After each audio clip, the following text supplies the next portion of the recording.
Assalamualaikum warahmatullahi wabarakatuh. Apa kabar semuanya? Kembali lagi dengan pembelajaran matematika. Kita mulai lanjutin materi yang sebelumnya. Oke.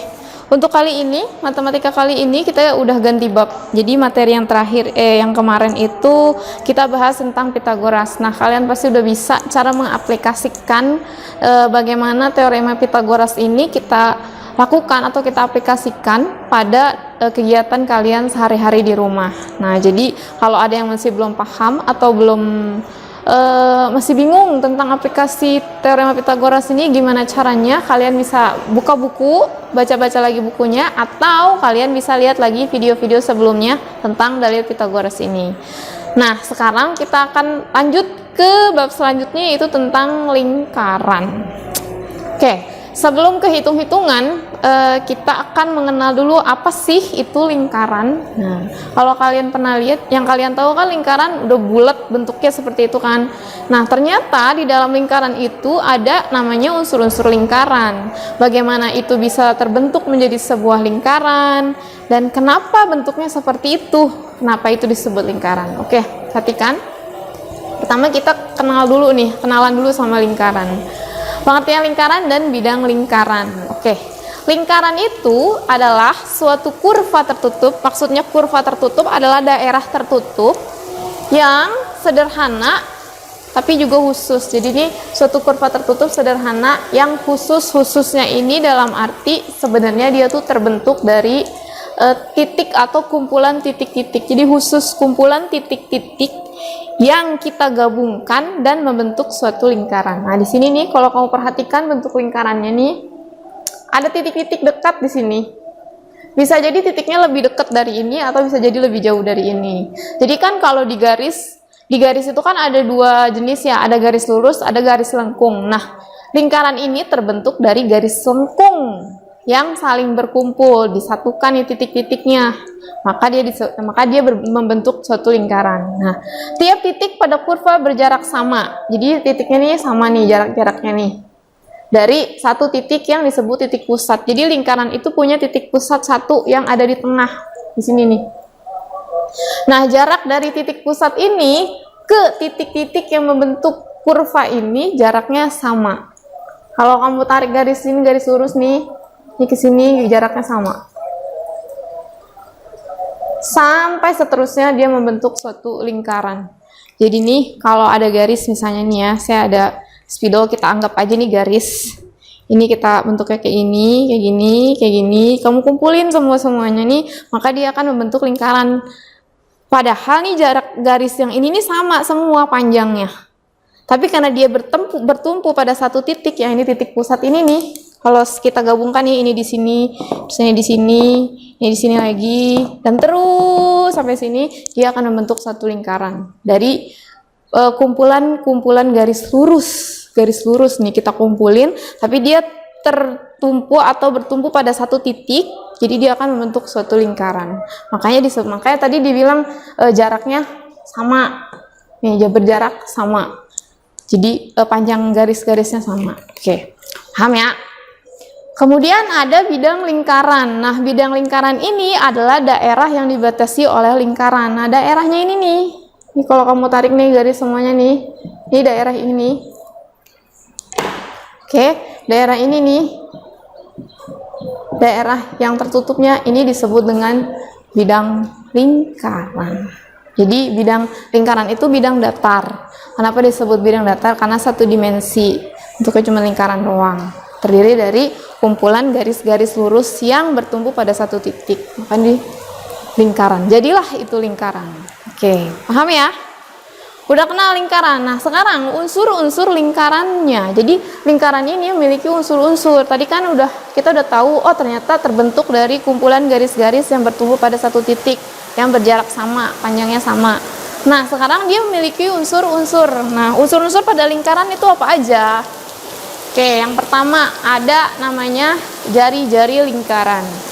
Jari-jari lingkaran adalah jarak titik pada lingkaran ke titik pusat. Jadi ini jarak titik pada lingkaran. Di sini kan tadi kalau yang di awal nih ada kumpulan titik-titik di sini nih. salah satu titiknya nih di sini kita ambil titik misalkan. Jarak titik pada lingkaran ke titik pusat, titik pada lingkaran ke titik pusat. Kamu tarik garis lurus ke titik pusat. Mengsong. Lurus ya, jangan mengsong. Ini anggap aja nih lurus nih. Nah, ini disebut dengan jari-jari. Jari-jari itu biasa dilambangkan dengan huruf R, R kecil. Oke, ini disebut dengan jari-jari. Nilainya berarti pokoknya nih garis lurus. Letaknya di mana aja, bisa di sini atau di sini, sama aja karena ini pasti sama, panjangnya ini pasti sama kan karena terbentuk dari kumpulan garis-garis tadi. Ini juga jari-jari, mau dimanapun bentuknya ini juga jari-jari, sama dimanapun. Oke, nah kemudian ada diameter. Diameter adalah segmen garis yang dua titiknya terletak pada lingkaran atau disebut dengan garis tengah. Kalau kamu tarik garis nih dari sini misalnya, dari titik sini nih garis lurus, dia melalui titik pusat. Syaratnya diameter itu harus melalui titik pusat, namanya garis tengah. Ya, ini ditambahin nih, melalui titik pusat lingkaran. Nah, ini disebut dengan diameter. Diameter biasa dilambangkan dengan huruf D kecil. Ya, kalau jari-jari itu R, kalau diameter itu D. Nah, diameter ini nilainya sama dengan 2 kali jari-jari. Kenapa 2 kali? Iya, ini jari-jari dari sini ke sini, dari titik pusat ke ujung lingkaran, ini dari titik pusat ke ujung lingkaran kan jadi 2. Jadi jari-jarinya nih, diameternya ini adalah 2 kali jari-jari. Jadi sama aja jari-jari ditambah jari-jari atau 2 dikali jari-jari. Nah, jari-jari ini nilainya sama dengan setengah dari diameter. Jadi jangan sampai salah, jangan sampai kebalik. Wah, kalau diameter itu 2 kalinya dari jari-jari, nah kalau jari-jari setengahnya dari diameter, karena dia kan pasti dibagi 2 nih, dibagi 2 berarti setengahnya dari diameter. Jadi jangan sampai salah. Oke, ini untuk diameter. Nah, kemudian ada namanya tali busur. Tali busur adalah garis panjang lurus yang menghubungkan antara 2 titik pada lingkaran. Yang menghubungkan antara 2 titik pada lingkaran. Kalau misalkan gini nih, 2 titiknya saya ambil dari sini. Ini titik A, ini titik B misalnya, titik pusatnya O misalnya. Saya tarik garis lurus dari titik A ke titik B. Garis lurus ya, bukan garis lengkung. Garis lurus kita tarik.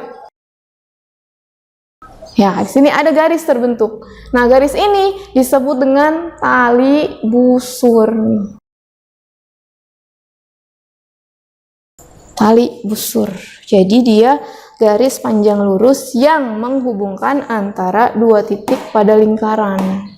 Ini nama titiknya untuk mempermudah AB. Bisa aja kamu kasih nama titik yang lain juga nggak apa-apa. Boleh B, C, D, E, F, G, H sampai alfabet semua kamu sebutin nggak apa-apa.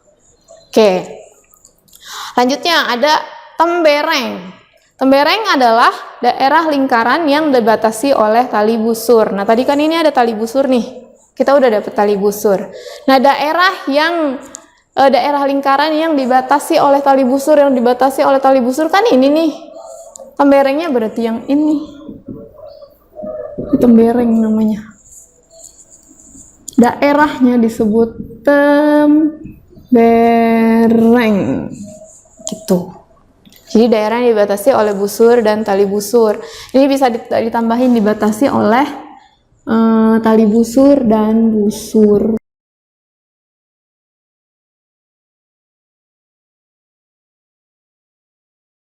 Kamu bisa tambahin di catatannya nanti. Kemudian habis tembereng ada juring. Juring bukan jurig. Kalau jurig itu hantu, setan. Kalau juring di unsur-unsur lingkaran. Nah, juring itu adalah daerah yang dibatasi oleh busur lingkaran. Jadi ini kalau kamu ambil nih, saya ambil lingkaran lagi deh. Ya, ini ada lingkaran. Dibatasi oleh busur lingkaran, kan busurnya ini nih. Saya tarik garis misalkan. Nah, ini titik A, ini titik B, ini titik O misalkan, titik pusatnya. Nah, juringnya yang mana? Daerah yang dibatasi oleh busur lingkaran. Dan 2 jari, bisa kamu tambahin dan 2 jari-jari lingkaran. Dan 2 jari-jari lingkaran. Nah, ini disebut dengan juring. Nah, ini daerahnya. Gampang kan? Oke, terakhir ada ada sudut pusat, yaitu suatu titik yang terletak di tengah-tengah lingkaran, yang berada di tengah lingkaran ini nih. Jadi dia selalu ada di tengah, nggak akan pindah ke pinggir, nggak akan pindah ke samping, apalagi keluar lingkaran, nggak mungkin. Nah, ini disebut dengan titik pusat lingkaran. Oke, ini unsur-unsur pada lingkaran. Jadi sebelum kita menghitung-hitung tentang mencari luas lingkaran, keliling lingkaran dan sebagainya, kita kenalan dulu sama si lingkaran ini. Jadi kalian harus paham apa sih itu tembereng, apa itu juring, apa itu titik sudut, apa itu titik pusat, apa itu busur. Nah, kalau busur, oh iya, tambah lagi satu ya, busur lingkaran di sini nih. Belum. Busur lingkaran yaitu garis lengkung yang menghubungkan dua titik pada lingkaran. Garis lengkung yang menghubungkan dua titik pada lingkaran. Nih busur yang ini nih. Nah, ini nih busur namanya. Busur lingkaran. Terakhir di busur lingkaran. Jadi jangan sampai salah. Jadi kalau misalkan saya nanya, tunjukkan busur lingkaran, kamu bisa nunjukin. Tunjukkan titik pusat lingkaran, kamu bisa tentukan mana itu titik lingkaran. Oke, sampai di sini materi untuk lingkaran. Untuk pembuka, kita nggak akan ngebul-ngebul ngitung-ngitung lagi dulu. Nanti aja ngitung-ngitungnya, kamu pahami dulu apa itu lingkaran, kenapa bisa jadi berbentuk lingkaran, terbentuk dari apakah lingkaran itu, kemudian unsur-unsur lingkarannya itu apa aja. Nah, kamu bisa lihat lagi, jangan lupa dicatat materinya untuk tambahan catatan kamu nanti. Sampai di sini, sampai ketemu lagi di pertemuan selanjutnya. Kita masih ngebahas lingkaran. Oke, selamat belajar, semangat terus belajar di rumah, selalu jaga kesehatan. Assalamualaikum warahmatullahi wabarakatuh.